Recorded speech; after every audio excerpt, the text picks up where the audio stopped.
ચાલો છોકરાઓ, આજે હવે આપણે વાત કરવાની છે ચેપ્ટર નંબર 8 આલ્ડીહાઇડ કીટોન અને કાર્બોક્સિલિક એસિડ છે એના એમસીક્યુની. આખું ચેપ્ટર વ્યવસ્થિત રીતે કવર થાય એવી રીતે આપણે આ એમસીક્યુ જે છે એ એમસીક્યુ લીધેલા છે. તો હવે આપણે સ્ટાર્ટ કરીએ. ચલો, પેલો એમસીક્યુ આપણને આવું સમજાવે છે. જો એકદમ સરસ રીતે આપણે દરેક વસ્તુ જે છે એને આત્મસાત કરશું. બેન્ઝાલ્ડીહાઇડ અને ફોર્માલ્ડીહાઇડના મિશ્રણને જલીય NaOH સાથે ગરમ કરવામાં આવે તો હવે જો આપણને એટલી વસ્તુની ખબર છે કે હું ફોર્માલ્ડીહાઇડ અને ફોર્માલ્ડીહાઇડના બે અણુ લઈ લઉં. આમની પાસે આલ્ફા હાઇડ્રોજન નથી આલ્કલીની હાજરીમાં. કેની ઝારો પ્રક્રિયાની વાત છે. કોની વાત છે છોકરાઓ? તો કે ભાઈ કેની ઝારો પ્રક્રિયા જે છે એની વાત છે. તો હવે અહીંયા એક અણુનું ઓક્સિડેશન થશે, એક અણુનું રિડક્શન થશે, એટલે સ્વાભાવિક છે એકનો કાર્બોક્સિલેટ ક્ષાર બનશે અને એકમાંથી એટલા જ કાર્બન વાળો આલ્કોહોલ બને. જો હું બંને ફોર્માલ્ડીહાઇડ લઉં તો હવે હું છોકરાઓ બંને બેન્ઝાલ્ડીહાઇડ લઉં તો શું થાય? તો કે આમાં કેની ઝારો પ્રક્રિયા થાય એટલે આપણને ખ્યાલ છે કે એક અણુનું મારે શું કરવાનું છે? ઓક્સિડેશન, એક અણુનું રિડક્શન. એટલે અહીંયા શું બન્યું છોકરાઓ? તો કે જો અહીંયા આવું બન્યું કે ભાઈ PHCOO- વત્તા એક અણુ જે છે એ આપણને આવી રીતે સમજાવશે આલ્કોહોલ, બેન્ઝાઇલ આલ્કોહોલ. પણ અહીંયા તમે જરાક નોટ ડાઉન કરો, તમને એક અણુ બેન્ઝાલ્ડીહાઇડ લેવાનો કીધો છે કેની ઝારોમાં અને એક લેવાનું કીધું છે ફોર્માલ્ડીહાઇડ અને પ્રક્રિયા કરવામાં આવે છે NaOH સાથે.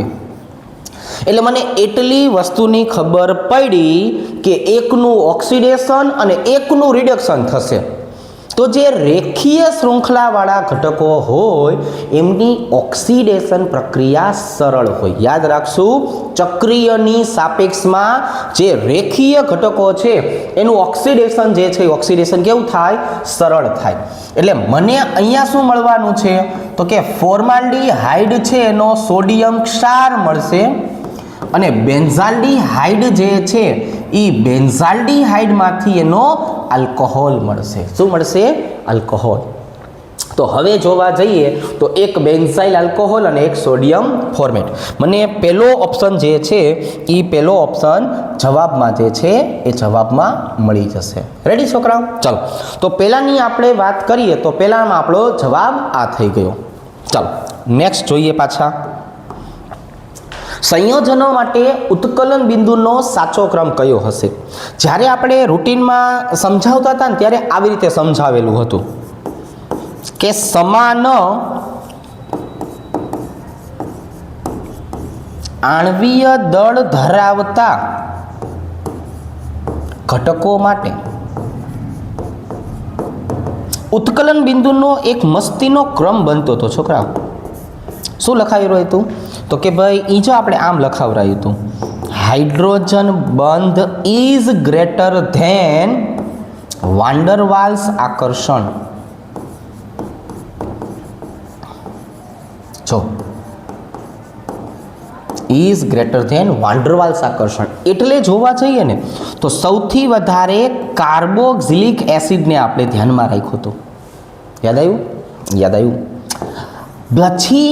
પછી આપણે યાદ રાખ્યું હતું છોકરાઓ આલ્કોહોલ. એના પછીની વાત કરીએ તો કીટોન. એના પછીની જો આપણે વાત કરીએ છોકરાઓ તો આલ્ડીહાઇડ. એના પછીની જો આપણે વાત કરીએ છોકરાઓ તો ઇથર. એના પછીની જો આપણે વાત કરીએ તો RH. જો આવી રીતના. તો હવે એકદમ સિમ્પલ વસ્તુ થઈ ગઈ છે છોકરાઓ કે હવે જો હું જોવા જાઉં તો આ આપણું કાર્બોક્સિલિક એસિડ, જો અહીંયા મને શું જોવા મળશે? કાર્બોક્સિલિક એસિડ, પછી આલ્કોહોલ અને પછી આ 3, 1 અને 2. તો હવે જો મારે અહીંયા જવાબ ટીક કરવાનો થાય તો મારો જવાબ કયો આવી જશે? તો કે આ. મેં શેને આધારે સમજાવ્યું તમને? આને આધારે. આ જનરલ ક્રમ થયો. આવી રીતના છોકરાઓ આપણે પાકું કરશું તો આપણને બધા પ્રશ્નોના જવાબ આવડશે. ખાલી આ એક નહીં, આપણે આવી રીતે બધી વસ્તુ જે છે એને જાણી શકીએ છીએ.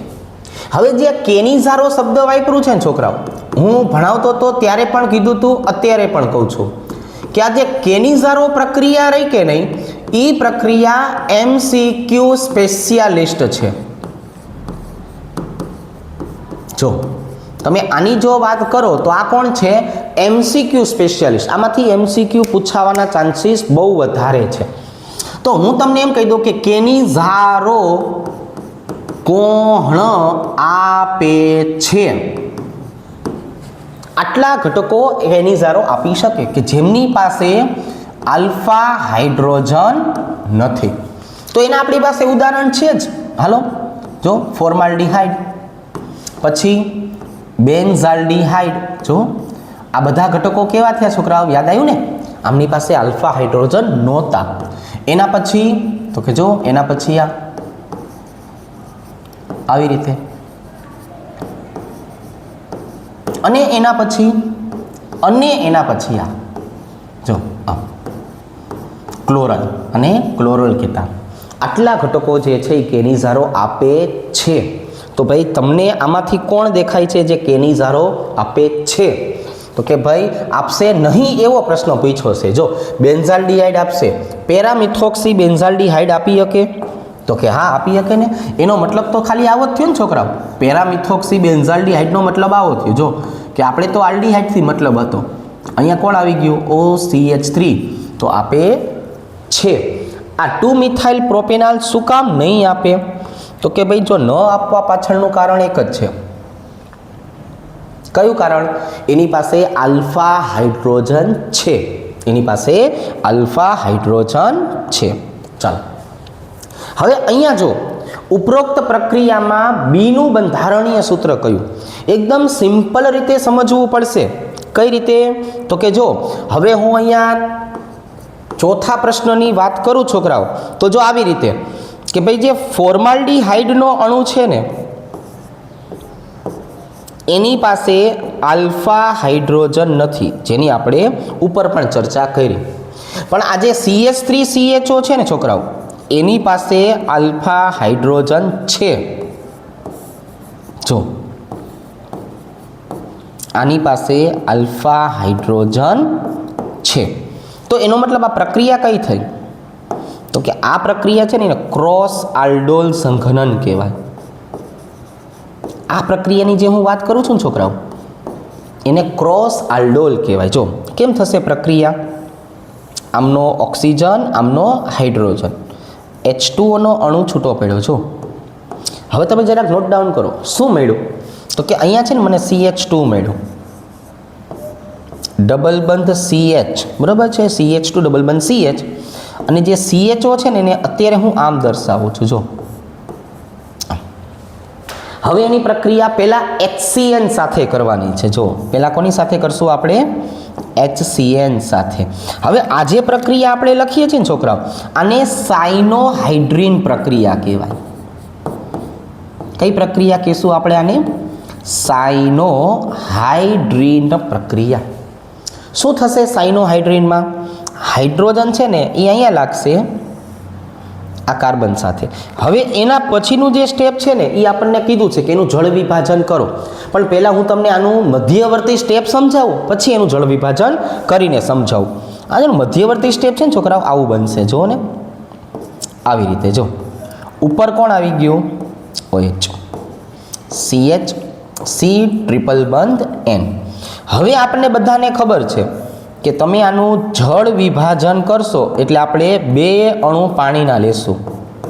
બરાબર? પહેલી વખત છે એટલે હું તમને આખી થિયરી સમજાવું છું કે જળ વિભાજન કઈ રીતે કરાય. જળ વિભાજન આવી રીતે કરાય. જો hydrogen, hydrogen, hydrogen, nitrogen minus ammonia. તો જો ભાઈ હવે આને શું કહેશું આપણે? તો કે જો ભાઈ હવે આને આવી રીતે દર્શાવશું. CH2 ડબલ બંધ CH, CH, આ OH ને નીચે લખું છું અને અહીંયા આવી જશે C ડબલ OH. ચાલો આવી આપણને નિપજ મળી. એમોનિયા છૂટો પડ્યો એટલે OOH કાર્બોક્સિલિક એસિડ બન્યો. જો ને ક્યાં તમને આવું કાર્બોક્સિલિક એસિડ દેખાય છે? તો કે ભાઈ જો મને તો આ પહેલા ઉદાહરણમાં કાર્બોક્સિલિક એસિડ ડબલ બંધ સાથે દેખાય છે, એટલે એમાં જવાબ આવશે આ. ઓકે, ચાલો નેક્સ્ટ આગળ વધીએ. આનું IUPAC નામ લખવું છે છોકરાઓ. તો સ્વાભાવિક છે, પહેલો નંબર તો કોને આપવો પડશે? તો કે આલ્ડીહાઇડને, ત્રીજો, ચોથો અને પાંચમો. ચાલો, ત્રીજા નંબરના કાર્બન ઉપર કોણ દેખાય છે? તો કે ભાઈ ત્રીજા ઉપર બ્રોમિન દેખાય છે, લખો 3 બ્રોમો. બીજા નંબરના કાર્બન ઉપર જો શું દેખાય છે? તો કે મિથાઇલ, 2 મિથાઇલ. હવે 1 2 3 4 5 5 કાર્બન આપ્યા છે. 5 કાર્બનને શું કહેવાય? પેન્ટેન 1 આલ, પેન્ટેનાલ. શું કહેવાય? પેન્ટેનાલ. જો આવી રીતે ક્યાં જોવા મળશે આપણને?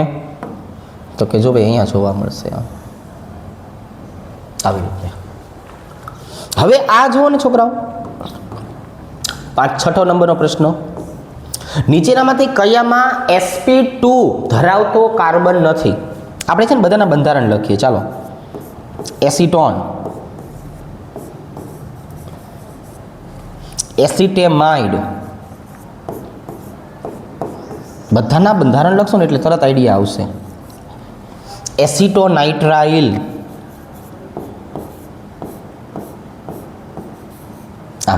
અને એસિટિક એસિડ અને એસિટિક એસિડ. હવે સાંભળો, હવે આજે મેં તમને બંધારણ કીધું એમાં બધા કાર્બનના સંકરણ બોલો. પહેલાનું સંકરણ sp3, sp2, sp3, મતલબ sp2 સંકરણ છે. અહીંયા જો નીચે લખું છું, મોટા અક્ષરે લખાય ને એટલે sp3 કાર્બનની વાત છે. sp2 અહીંની વાત કરીએ તો sp3 sp અને અહીંયા sp3 sp2. તો આજે ભાઈબંધ આપણો ત્રીજો આવ્યો કે નહીં, એ એવો આવ્યો કે ભાઈ જેની અંદર આપણને આ બધું જોવા મળતું નથી. એટલે એસિટોનાઇટ્રાઇલ જે છે એમાં આપણને sp2 સંકરણવાળો કાર્બન જે છે એ જોવા મળતો નથી. રેડી? ચાલો નેક્સ્ટ જોઈએ. 50% NaOH ની સાથે આપણે છોકરાઓ પ્રક્રિયા કરીએ તો નીચેનામાંથી કયો આનુષંગિક આલ્કોહોલ અને એસિડ ઉત્પન્ન કરે છે? તો આ એસિડ અને આલ્કોહોલ શબ્દ જ્યારે જ્યારે તમે સાંભળો એટલે તમને એક જ પ્રક્રિયા યાદ આવવી જોઈએ, અને એ કઈ? કેનિઝારો. કઈ યાદ આવવી જોઈએ? કેનિઝારો. અને કેનિઝારો કોણ આપી શકે? તો આપણે એના માટે સમજાયું છે કે ભાઈ આપણી પાસે એક સરસ મજાનું લિસ્ટ છે. અત્યારે એ લિસ્ટ પ્રમાણે બેન્ઝાલ્ડીહાઇડ આવે છે. અત્યારે લિસ્ટ પ્રમાણે કોણ આવે છે? બેન્ઝાલ્ડીહાઇડ આવે છે. રેડી? ચાલો, તો આની જો આપણે વાત કરીએ તો અત્યારે એનો જવાબ કોણ થઈ જશે? બેન્ઝાલ્ડીહાઇડ. હવે આજે રહીને છોકરાઓ એક સ્પેશિયલ રિએક્શન છે 11મા ધોરણમાં આવતી હતી, જેને આપણે નામ આપેલું છે ચલ રૂપકતા, અથવા અંગ્રેજીમાં કહેતા ટોટોમેરિઝમ. જો આપણે એને અંગ્રેજીમાં શું કહેતા? ટોટોમેરિઝમ, ચલ રૂપકતા. રેડી? ચાલો, તો હવે આ પ્રક્રિયા જે છે ને હું તમને અહીંયા સમજાવું છું. જો કઈ રીતના સાંભળજો કે પહેલાં જો આપણે જોવા જઈએ તો CH ટ્રિપલ બંધ CH એની H2O ની હાજરીમાં પ્રક્રિયા કરો, બરાબર? HgSO4 અને H2SO4 એટલે એકની સાથે હાઇડ્રોજન જોડાશે, એકની સાથે OH જોડાશે. તો હવે અહીંયા શું આવી ગયું? જો અહીંયા આવું આવી ગયું CH2 ડબલ બંધ CHOH. આમ હવે આ બંધારણ છે ને એમાં ચલ રૂપકતા જોવા મળતી હોય છે. જો ટોટોમેરિઝમ આમાં જોવા મળશે, ચલ રૂપકતા આવી રીતે. કઈ રીતે છોકરાઓ? તો કે અહીંયા જો હવે આ ડબલ બંધ જે છે એ નીચે આવશે અને હાઇડ્રોજન છે ને ઉપર વયો જશે. ડબલ બંધ નીચે આવે, હાઇડ્રોજન ઉપર જાય, બરાબર છે? આમ આમ આમ આમ એમ થયા રાખે. એટલે હવે અહીંયા જો અહીંયા શું આવી ગયું છોકરાઓ? CH3 C ડબલ બંધ O અને H. CH3 C ડબલ બંધ O અને H, તો એસિટોન બન્યું. તો પ્રક્રિયાને અંતે જોવા જઈએ છોકરાઓ આપણે, તો પ્રક્રિયાને અંતે શું મળવાનું છે, તો કે ભાઈ આપણને એસિટાલ્ડીહાઇડ, આપણને પ્રક્રિયાને અંતે આ એસિટાલ્ડીહાઇડ જે છે એ જોવા મળશે, અને એક કાર્બન વધારે લઉં તો મને એસિટોન જોવા મળશે. રેડી? ચાલો, વેરી ગુડ. એના પછીનું જો, નીચેનામાંથી કયું સંયોજન રજત દર્પણ કસોટી આપશે? તો આપણે આમ સમજાવેલું છે કે ભાઈ રજત દર્પણની જો વાત કરીએ, જેને આપણે ટોલેન્સ કસોટી કહેતા, તો ટોલેન્સ કસોટીની જો ચર્ચા કરવામાં આવે તો એ આલ્ડીહાઇડ આપી શકે છોકરાઓ. કોણ આપી શકે? તો કે ભાઈ આલ્ડીહાઇડ છે એ આપી શકે. એટલે અત્યારે કોણ જવાબ આવશે? એસિટાલ્ડીહાઇડ આવશે. કોણ આવશે? એસિટાલ્ડીહાઇડ. હવે આ જો 10મો પ્રશ્ન આપણે જ્યારે ઓલા લખાણના એના જ્યારે વિડીયો મૂક્યા ને ત્યારે કીધેલું હતું કે ભાઈ આ બધા ઘટકોની જો હું વાત કરું તો ફિનોલ અને બેન્ઝોઇક એસિડને કઈ રીતે અલગ પાડશો? તો કે જો હું ફિનોલની વાત કરું તો ફિનોલ કોણ? અત્યંત નિર્બળ એસિડ. અને બેન્ઝોઇક એસિડની હું વાત કરું તો કમ્પેરિઝનની અંદર જે છે એ પ્રબળ એસિડ. તો તમે છે ને બે ઘટકો વાપરી શકશો, NaHCO3 અને બીજા નંબરે આવશે તટસ્થ FeCl3. તો આ હું બે ઘટકોની વાત કરું છોકરાઓ, સાંભળજો પ્રક્રિયા કેમ થાય. ફિનોલ પોતે નિર્બળ છે એટલે એ નિર્બળ બેઝ આપણી પાસે જે રહ્યો ને NaHCO3 સોડિયમ બાયકાર્બોનેટ, તો એની સાથે CO2 ના ઉભરા આપતો નથી. CO2 ના ઉભરા આપતો નથી. જ્યારે બેન્ઝોઇક એસિડ CO2 ના ઉભરા આપી શકે છે. તો બે જો અલગ પડી ગયા, બે કેવા થઈ ગયા? અલગ પડી ગયા. અને તટસ્થ FeCl3 ની વાત કરીએ તો એની સાથે ફિનોલ કેવો રંગ આપશે છોકરાઓ? ફિનોલ જાંબલી રંગ આપશે. કયો રંગ આપશે? જાંબલી જે છે એ જાંબલી રંગ આપશે. અને આ બદામી રંગ આપશે. જો તો અત્યારે આપણને શું જાણવા મળ્યું છોકરાઓ? તો કે અત્યારે આપણને આ જાણવા મળ્યું કે અત્યારે આ બેયને નોખું પાડવાનું કામ કોણ કરે છે? અત્યારે બેયને નોખું પાડવાનું કામ FeCl3 કરે છે. કોણ કરે છે છોકરાઓ? FeCl3. ચાલો, તમને નીચે ઓપ્શન આપેલા છે એમાંથી કોણ એવું છે જે COOH સમૂહની હાજરી ધરાવે છે? તો આપણે જ્યારે કોલ્બે સ્મિટ પ્રક્રિયા શીખવાડી હતી ને, પછી એવું કીધું હતું કે એમાં જે ઓલો સેલિસિલિક એસિડ મળે છે ને, એના બે સરસ મજાના વ્યુત્પન્ન આપે છે. એમાંનું એક વ્યુત્પન્ન આ હતું. એમાંનું એક વ્યુત્પન્ન આ હતું. આ બંધારણ મેં કોનું લખ્યું છોકરાઓ? આ બંધારણ મેં એસ્પેરિનનું લખ્યું છે. કોનું લખ્યું છે? એસ્પેરિન જે છે એ એસ્પેરિનનું આ બંધારણ આપણે દર્શાવ્યું છે. તો અત્યારે આપણો જવાબ કયો આવશે છોકરાઓ? એસ્પેરિન. ચાલો, પછી એક પ્રક્રિયા સમજાવવાની છે. જો ધીમે ધીમે આખી પ્રક્રિયા સમજીએ. આમાં તમને અહીંયા કયો ઘટક આપેલો છે ને એને આધારે ખબર પડે.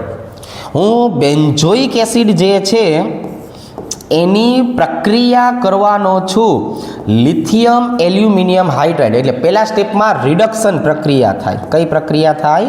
રિડક્શન. અને છોકરાઓ યાદ રાખજો, રિડક્શન પ્રક્રિયાના કારણે પ્રાથમિક આલ્કોહોલ બનશે. એની પ્રક્રિયા PCl5 સાથે કરવામાં આવે, હેલોજિનેટિંગ રિએજન્ટ કહેવાય. હેલોજનનો ઉમેરો કરતો જાય, CH3CH2Cl. અને આલ્કોહોલીય KOH એ બીટા વિલોપન પ્રક્રિયા આપશે. કઈ પ્રક્રિયા આપશે છોકરાઓ? તો કે આ બીટા વિલોપન પ્રક્રિયા આપે છે. કઈ રીતે થશે બીટા વિલોપન પ્રક્રિયા? તો કે આને આલ્ફા કહેવાનું, આને બીટા કહેવાનું. પછી તો કે પછી બે વચ્ચે દ્વિબંધ આવી જશે. જો એટલે ઇથિન બનશે. જો અત્યારે મને શું મળ્યું છોકરાઓ? ઇથિન. અહીંયા ઇથિનનું સામાન્ય નામ આપેલું છે. શું નામ આપેલું છે? સામાન્ય નામ ઇથિલિન. કયા સ્વરૂપે આપેલું છે છોકરાઓ? ઇથિલિન.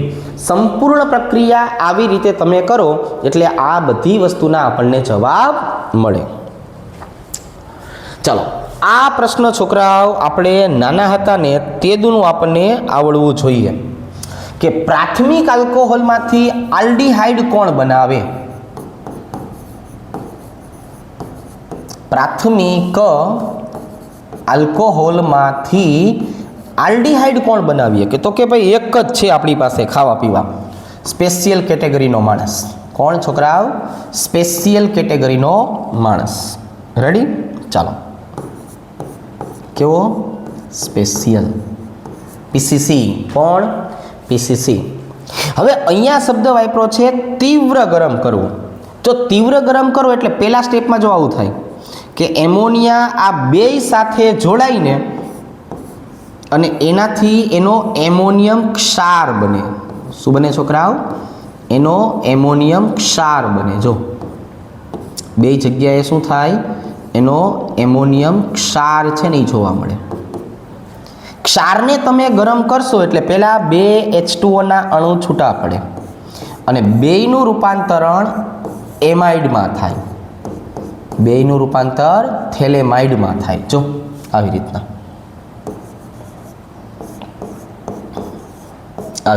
એમાઇડ બન્યા બેયના. અને હવે તમે એને તીવ્ર ગરમ કરશો ને તો આ NH2, આ હાઇડ્રોજન, તો હવે જો અહીંયા એમોનિયાનો અણુ છૂટો પડ્યો અને હવે એમોનિયાનો અણુ છૂટા પડ્યા પછીની વાત કરો તો આપણને આ મળશે અને થેલીમાઇડ કહેવાય. શું કહેવાય છોકરાઓ? થેલીમાઇડ. આપણું થેલીમાઇડ જે છે એ સંયોજન જે છે એ સંયોજન બને છે. ચાલો એના પછીની ચર્ચા કરીએ.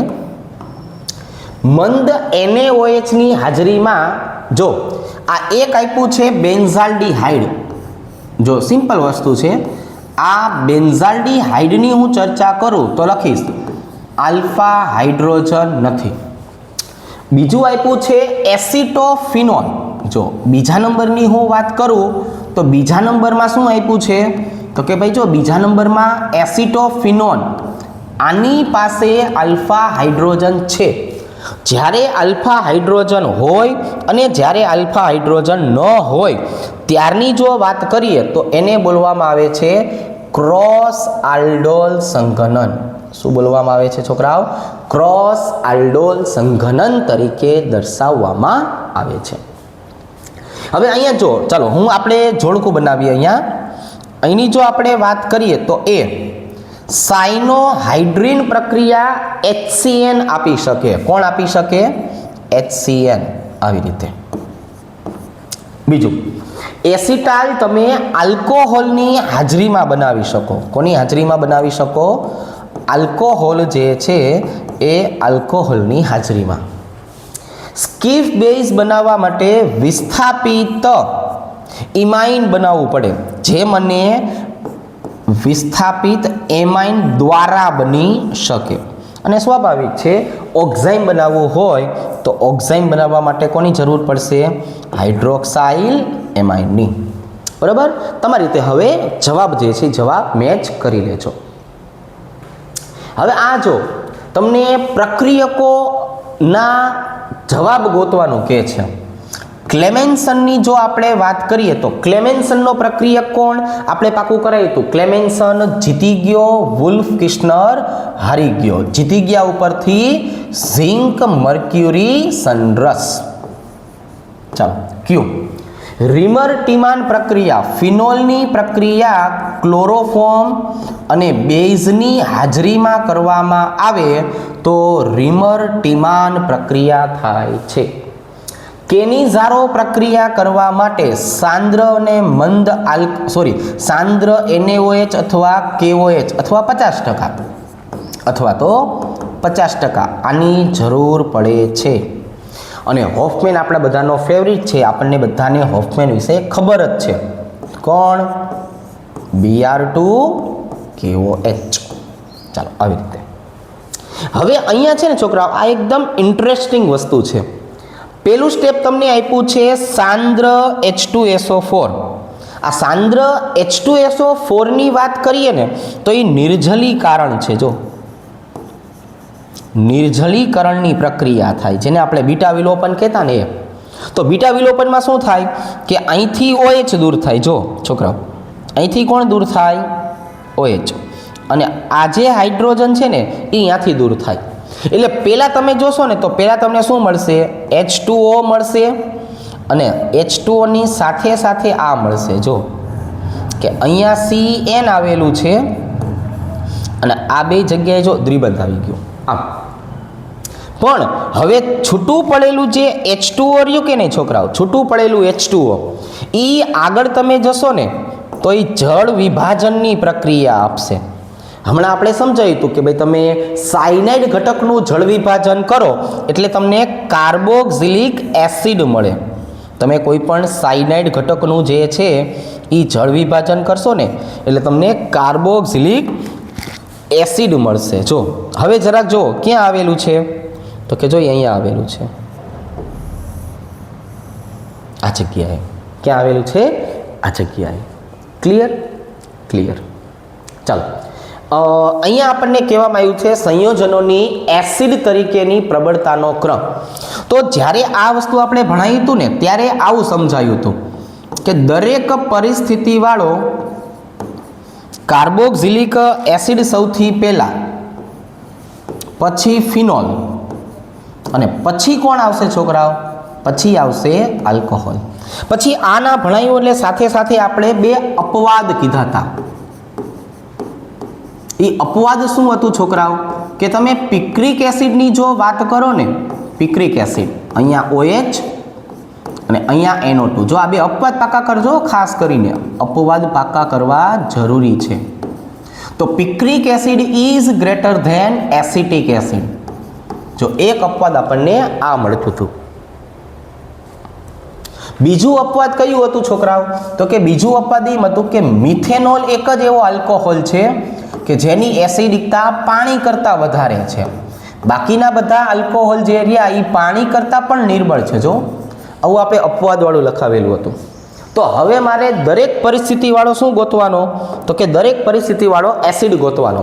એટલે જો આમાં સૌથી પહેલાં હું પ્રબળનો ક્રમ આપું છું. આ સૌથી પહેલાં આવશે કેમ કે આ જે રહ્યું ને EEDG છે, ઇલેક્ટ્રોન ડોનેટિંગ ગ્રુપ જે રહ્યા કે ને એ એસિડિકતા ઘટાડે એટલે એને મારે બીજો નંબર આપવો પડશે.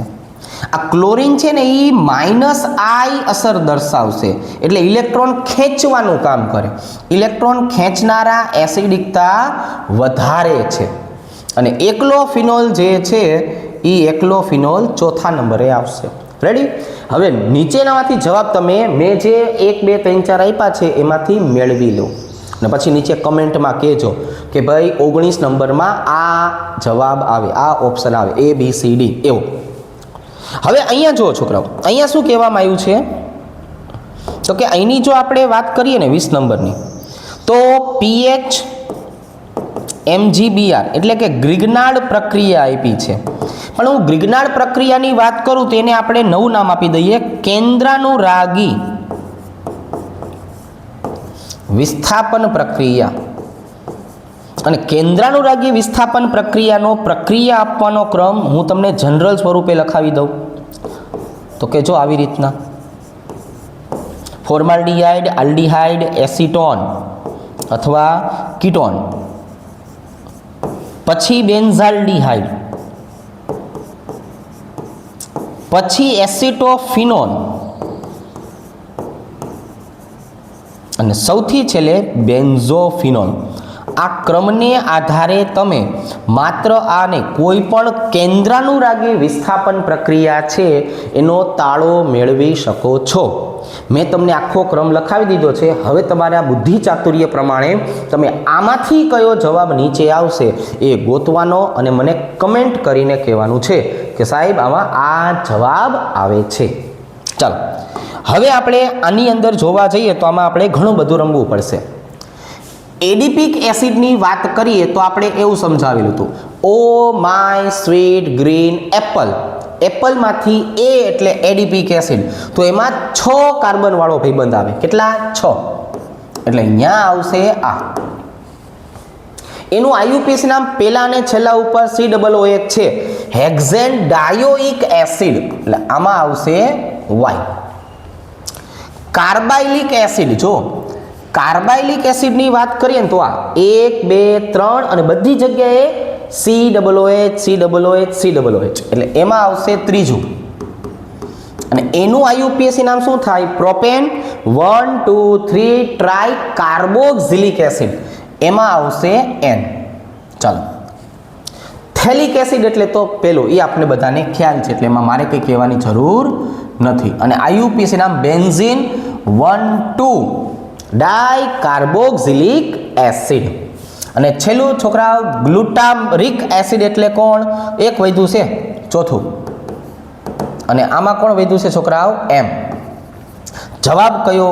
જવાબ તો ઓપ્શન જ નથી આપ્યા. Very good. હવે આ જો અહીંયા એમ કહેવામાં આવ્યું છે કે બેન્ઝાલ્ડીહાઇડ કઈ પ્રક્રિયા કરતો નથી? ટોલેન્સ કસોટી એરોમેટિક આલ્ડીહાઇડ પણ આપી શકે છે. ફેહલિંગ કસોટી જે છે એ ફેહલિંગ કસોટી આપી શકતા નથી છોકરાઓ. ચાલો, હવે અહીંયા જો એકદમ સરળ પ્રશ્ન આપણને આપી દીધો છે. 23માં શું કહેવામાં આવ્યું છે? તો કે ભાઈ તમે સોડિયમ બાયકાર્બોનેટના દ્રાવણ સાથે કાર્બન ડાયોક્સાઇડના ઉભરા ઉત્પન્ન કરે તો નીચેનામાંથી કયું સંયોજન હશે? તો મને સ્વાભાવિક રીતે ખબર છે કે કાર્બોક્સિલિક એસિડ હોય એ જ CO2 ના ઉભરા ઉત્પન્ન કરે. તો 3 કાર્બન વાળો કાર્બોક્સિલિક એસિડ કોણ થયો? તો કે ભાઈ CH3 CH2 COOH એટલે કે પ્રોપેનોઇક એસિડ. અને મને પ્રોપેનોઇક એસિડ ક્યાં જોવા મળે છે? બીજા ઓપ્શનમાં. ક્યાં જોવા મળે છે? બીજા ઓપ્શનમાં. ચાલો, હવે એના પછી જો છોકરાઓ આપણે ટ્રુ ફોલ્સ રમીએ કે તમે ટોલેન્સ પ્રક્રિયકની વાત કરો તો નિર્બળ ઓક્સિડેશન કરતા પણ આ આપી શકે છે એટલે આ ટ્રુ. પ્રાથમિક આલ્કોહોલ જોન્સ પ્રક્રિયકની હાજરીમાં કાર્બોક્સિલિક એસિડ આપી શકે છે, ટ્રુ. અને એમાઇડનું આંશિક જળ વિભાજન કરો તો બ્યુટેનોઇક એસિડ બને છે. પણ ખાલી તમે ક્લોરાઇડનું જળ વિભાજન કરો તો આ શક્ય નથી. એટલે છેલ્લી પ્રક્રિયા જે છે એ કાર્બોક્સિલિક એસિડ બ્યુટેનોઇક એસિડ બનાવી શકતી નથી. ચાલો, સોડા લાઇમ એ શું છે? સોડા લાઇમની જો છોકરાઓ આપણે વાત કરીએ તો એ NaOH અને CaO નું 3:1 મિશ્રણ છે. હવે આ છે ને થોડોક ઇન્ટરેસ્ટિંગ ક્વેશ્ચન છે 26મો. એસિટોન. ચાલો ભાઈ, એસિટોન એટલે કોણ? CH3 COOH અને એસિટાલ્ડીહાઇડ એટલે તો કે આ એક આલ્ડીહાઇડ છે ને એક કીટોન છે. હવે હું જો નિર્બળ ઓક્સિડેશન કરતા તો કીટોન કોઈ દિવસ પ્રક્રિયા આપતો નથી અને એસિટાલ્ડીહાઇડ એ રાસાયણિક પ્રક્રિયા આપે છે. તો પેલા એ બેને નોખું પાડવા માટેનું કામ કોણ કરશે છોકરાઓ? તો કે આ બેને નોખું પાડવાનું કામ કરશે ફેહલિંગનું દ્રાવણ. હવે આ એમોનિકલ સિલ્વર નાઇટ્રેટનું દ્રાવણ પણ આવી શકે. ક્યારે? જો છોકરાઓ હું અહીંયા આની બદલે શબ્દ વાપરું ટોલેન્સ પ્રક્રિયક, બરાબર છે. પણ જો એક જ ઓપ્શન ટીક કરવાનો હોય તો તમે ફેહલિંગનું દ્રાવણ જે છે એ ફેહલિંગનું દ્રાવણ ટીક કરજો. રેડી? ચાલો, કેનિસારો પ્રક્રિયા કોણ આપતું નથી? ના પાડ્યું છે તો ભાઈબંધ ઇથેનાલ છે ને એ નો આપે. કારણ કે ઇથેનાલની પાસે આલ્ફા હાઇડ્રોજન છે એટલે એ આપી શકતું નથી. અને આ જો હું આની વાત કરું ને તો અહીંયા જે મને ક્લોરોફોર્મ આપ્યું છે ને છોકરાઓ, એ ભૂલ આપી છે. ત્યાં ખરેખર CHI3 આવે છે. આ જે વાત કરી છે ને છોકરાઓ એ આયોડોફોર્મ કસોટી છે. કઈ કસોટી છે? આયોડોફોર્મ કસોટી છે. તો આયોડોફોર્મ કસોટીની ખાસિયત એવી હતી કે આ જે મિથાઇલ હોય કે નહીં એનું જ રૂપાંતરણ શેમાં થઈ જાય? તો કે એનું રૂપાંતરણ જે છે એ આયોડોફોર્મમાં થાય. અને અહીંયા જે કીટોન વધ્યો કે નહીં એ કીટોનનું રૂપાંતરણ શેમાં થઈ જાય? તો કે એનું રૂપાંતર થઈ જાય કાર્બોક્સિલેટ ક્ષારમાં. તો સોડિયમ વાળો કાર્બોક્સિલેટ ક્ષાર બનતો હોય એવું ઉદાહરણ આપણને ક્યાં જોવા મળે છે? એવું ઉદાહરણ આપણને આ બીજા ઓપ્શનમાં જોવા મળે છે. રેડી. હવે એના પછી જો નીચેનામાંથી જલદ્રાવ્યતા સૌથી ઓછી છે. એક જ વસ્તુ યાદ રાખવાનું છે છોકરાઓ, દ્રાવ્યતા ચલે છે 1/છેદમાં અણુભાર. તો આટલામાંથી જેનો અણુભાર વધારે હશે એની દ્રાવ્યતા કેવી હોય છોકરાઓ? તો કે ભાઈ એની દ્રાવ્યતા ઓછી હોય. જો બ્યુટેનાલનો અણુભાર વધારે છે એટલે એની દ્રાવ્યતા ઓછી હોય. ચાલો હવે અહીંયા છે ને એકદમ પરિવર્તન છે. પરિવર્તન આવે ત્યારે એને સોલ્વ કરવાનું જ, બરાબર? પરિવર્તન આવે એટલે એને સોલ્વ કરવાનું જ. જો અહીંયા આયોડિન અને NaCN વચ્ચે પ્રક્રિયા થાય એટલે તમને સ્વાભાવિક રીતે ખબર છે કે પહેલા સ્ટેપમાં NaI છૂટું પડશે અને સાયનાઇડ બનશે. પછી એક શબ્દ વાપરો છે આંશિક જળ વિભાજન. છોકરાઓ હું આનું આંશિક જળ વિભાજન કરું એનો મતલબ શું થયો? તો કે જો ભાઈ આંશિક જળ વિભાજનનો મતલબ આવો, આ ઓક્સિજન અહીંયા જોડાય, નાઇટ્રોજન સાથે હાઇડ્રોજન જોડાય. શું બન્યું ખબર છે? તો કે હા, શું બન્યું? એમાઇડ બન્યું. હવે એક વખત જ્યારે એમાઇડ બની જાય છે અને પછી આપણને NaOH અને Br2 દેખાય અને જેને આપણે હોફમેન તરીકે ઓળખતા, શેના તરીકે ઓળખતા? હોફમેન તરીકે ઓળખતા, એટલે તરત જ વચ્ચેથી CO2 ને કાઢી મૂકશે, બરાબર? અને પછી આપણને 1 2 3 કાર્બન વાળો એમાઇન આપશે. તો એ જે 3 કાર્બન વાળો એમાઇન બને હોફમેન પ્રક્રિયા દ્વારા, એ હોફમેન પ્રક્રિયાની જો હું વાત કરું તો એ હોફમેન પ્રક્રિયા કોની થઈ ગઈ છોકરાઓ? તો કે આ પ્રોપાઇલ એમાઇન બનાવવા માટે. ચાલો નેક્સ્ટ જોઈએ. આનું IUPAC નામ છોકરાઓ જે છે એ આપણને ક્યાંય ઓપ્શનમાં જે છે એ આપેલું નથી, એટલે હું આને મારી રીતે IUPAC નામ તમને લખી દઉં છું. ચાલો 1 2 3 4 5 અને 6 એટલે શું થશે? તો કે ભાઈ 2,5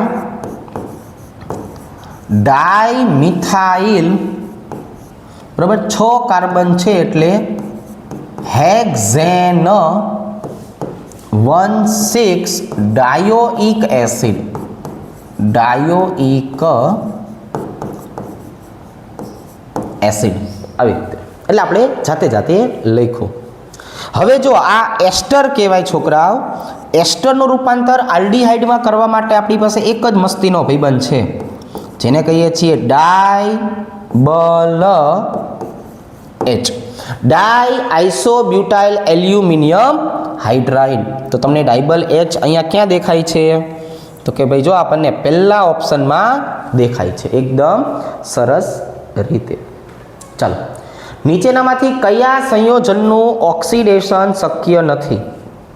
તો કે ભાઈ હું આલ્કેન લઉં ને, આલ્કેન, તો એનું ઓક્સિડેશન કરું તો મને અહીંયા આલ્કોહોલ મળે.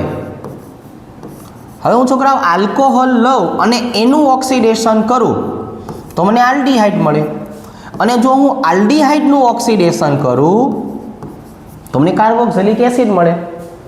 પણ છોકરાઓ કાર્બોક્સિલિક એસિડ લઉં તો હવે કાંઈ ન મળે. હો ભાઈ, હવે કાંઈ ન મળે. એટલે એસિટિક એસિડ જે છે એનું હવે આગળ ઓક્સિડેશન જે છે એ શક્ય નથી. હવે આ એસિટિક એસિડની આપણે વાત કરીએ તો એસિટિક એસિડ છે એનું હવે ઓક્સિડેશન શક્ય નથી.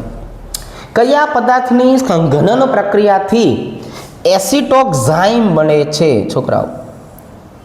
આ એસિટોક્સાઇમનો મતલબ જો આવો થાય, CH3C ડબલ બંધ OH અને એની પ્રક્રિયા કરવાની છે હાઇડ્રોક્સાઇલ એમાઇન સાથે. જો શું મળ્યું છોકરાઓ? હાઇડ્રોક્સાઇલ એમાઇન સાથે પ્રક્રિયા કરો તો કે ભાઈ તો અહીંથી H2O નો અણુ છૂટો પડે. જો અને હવે શું મળ્યું? તો કે ભાઈ હવે જો આવું મળ્યું CH3 CH ડબલ બંધ NOH, આને બોલાય એસિટોક્સાઇન. તો એના માટે મારે આલ્ડીહાઇડ લેવો પડ્યો. આલ્ડીહાઇડ મને આપેલો છે છોકરાઓ અહીંયા ઇથેનાલ સ્વરૂપે. કયા સ્વરૂપે? ઇથેનાલ સ્વરૂપે. ચાલો એના પછીની વાત કરીએ તો અહીંયા છે ને છોકરાઓ, જો બધાના ઓક્સિડેશન આંક માંગ્યા છે, બરોબર. અહીંયા શબ્દ વાપરો છે મિથેનાલ. ચાલો ભાઈ, તો આપણે 11મા ધોરણમાં રેડોક્સ પ્રક્રિયામાં મેં આ બધું તમને શીખવાડ્યું છે. આવી રીતે કોઈ પણ આલ્ડીહાઇડ હોય, કોઈ પણ કીટોન આપ્યો હોય, હાઇડ્રોજન વાળો કાર્બોક્સિલિક એસિડ આપ્યો હોય કે પછી R વાળો કાર્બોક્સિલિક એસિડ આપેલો હોય, બરાબર. અને અહીંયા સ્પેશિયલ કેસ જે આપણને આપ્યો છે 36 નંબરમાં એસિટોફિનોન. તો એસિટોફિનોન હોય. હવે મારે આ બધાની અંદર કાર્બનનો ઓક્સિડેશન આંક ગોતવો છે. ઓક્સિડેશન આંક ગોતવા માટે રેડોક્સ પ્રક્રિયામાં મેં તમને તીરવાળી પ્રક્રિયા શીખવાડેલી. વિદ્યુત ઋણતાને આધારે તીર નક્કી કરો, અંદર આવે છે, બહાર જાય છે. અંદર આવે છોકરાઓ, અંદર આવે તો -2, બહાર જાય છે 2 તો +2, પણ આમનો અંતે સરવાળો કેટલો થયો? 0. તો તમને ખબર પડી કે મિથેનોલમાં કાર્બોનિલ કાર્બનનો ઓક્સિડેશન આંક કેટલો થાય? 0.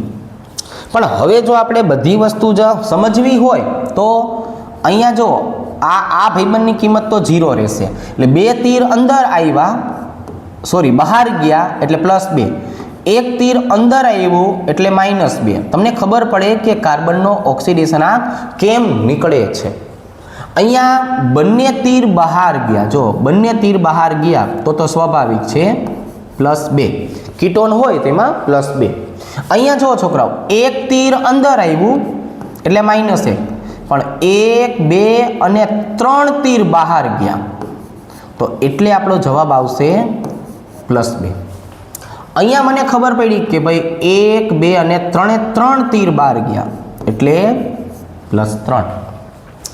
તો હવે એસિટોફિનોનની વાત કરીએ તો એસિટોફિનોનમાં બંને તીર બહાર જાય છે એટલે કાર્બનની કિંમત આવશે +2. તો અહીંયા તમારે જવાબ ટીક કરવાનો થાય તો જવાબ આવશે +2. તો આજે આપણે ચેપ્ટર નંબર 8ના MCQ જે છે એ કમ્પ્લીટ કર્યા છે છોકરાઓ. નેક્સ્ટ ટાઈમ આપણે ચેપ્ટર નંબર 9 સાથે મળશું. રેડી? ચાલો, થેન્ક યુ.